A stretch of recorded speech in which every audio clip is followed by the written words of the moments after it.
Hey everybody, this is Allison from Thriving While Disabled. I'm at kind of my now usual spot on the bridge.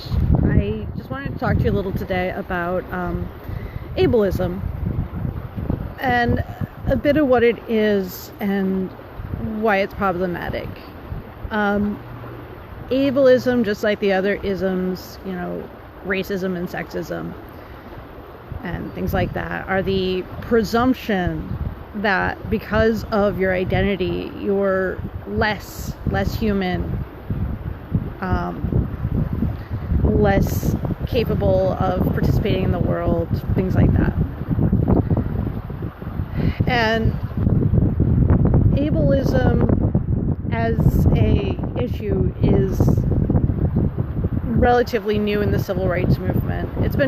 People have been talking about ableism for a while, but it's still very widely practiced and a big part of society, and something that we have to constantly recognize and struggle against. I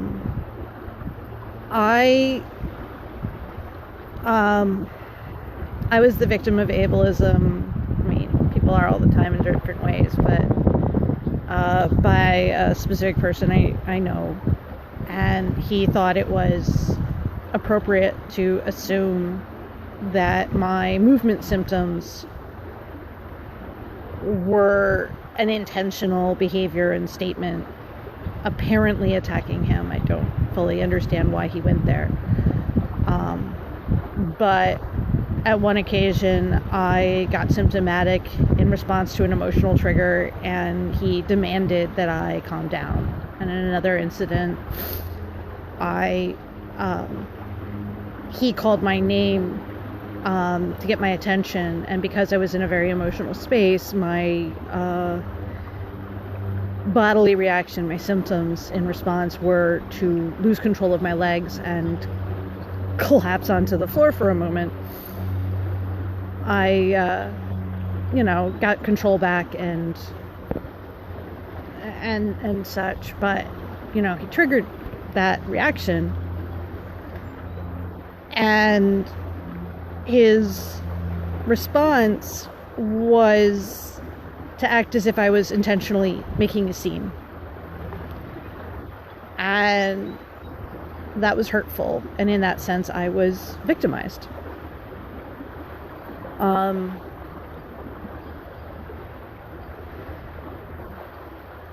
Part of what makes it tough is that he is disabled too. He's dealing with some mental health issues and apparently interpreted things poorly. When I attempted to confront this issue, his response was a denial of all responsibility. There was never an apology, never an acceptance of any kind of responsibility for his actions. And it's put me in a very emotionally difficult space.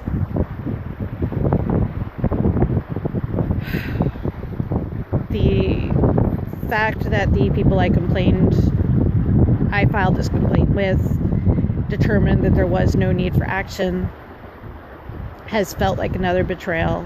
I'm currently feeling like a victim in that, though I don't believe that was the intent of the people who made that decision. It's all forms of ableism. I'm being treated as less because I have a strange movement disorder that responds to stress in all forms, but especially in my case, emotional stress. I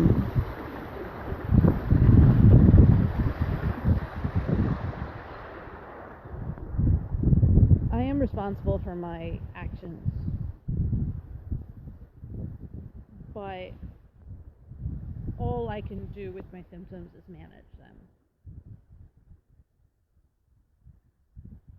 And part of that is acknowledging that they can have an effect on people, but also acknowledging that that's not my fault. My symptoms are not my choice. My symptoms are not my behavior. And it's been really painful, this whole process of trying to stand up for myself against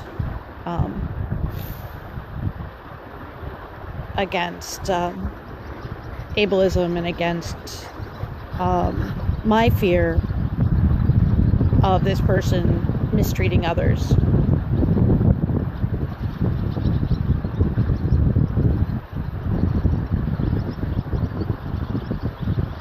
I have been treated as if something outside of my control was a chosen action. And it hurts. But what I won't be is a victim. I am a victim of his actions. I'm a victim of their decisions. But I have to take every step forward and reclaim my own power and reclaim my identity and my ability. I am so much more than my condition, even though I do a lot of educating and advocating in terms of F&D. And I was treated poorly. And I recognize that I was treated poorly, and I hope others who are treated poorly also are capable of recognizing that and standing up for themselves.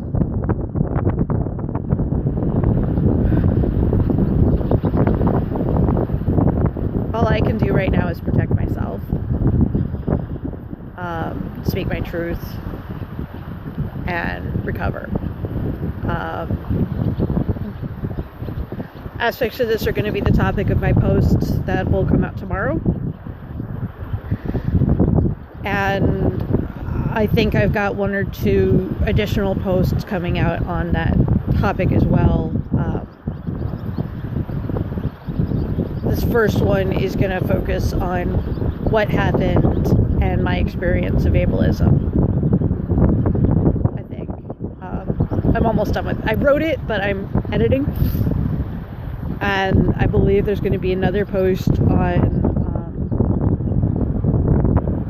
potentially a post on victim mindset, unless it's folded into what I have now, which it currently is. And I think another post on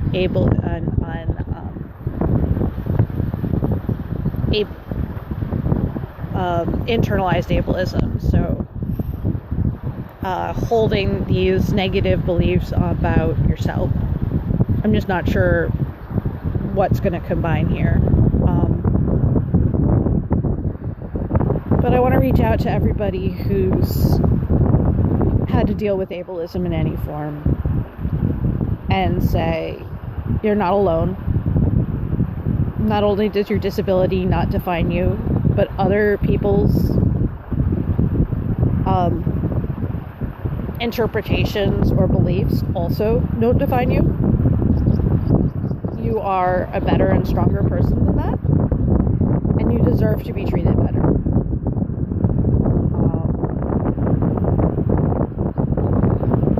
I do my best to weed toxic people out of my life as quickly as possible. Not out of fear of them, but because I don't need that. I also take care to differentiate between a person temporarily in pain and a person who's in a very toxic or destructive headspace. A person temporarily in pain, I want to help. A person in a destructive headspace, I can't help. So I just want to send a message out there that if somebody believes you're less because of your identity, any identity doesn't matter, That's one of the isms. And you deserve to be treated better. You deserve more respect than that. And hold your head up high. Because you are better than that behavior. And potentially better than that person. Take care, everyone. Keep thriving. I'll talk to you again soon.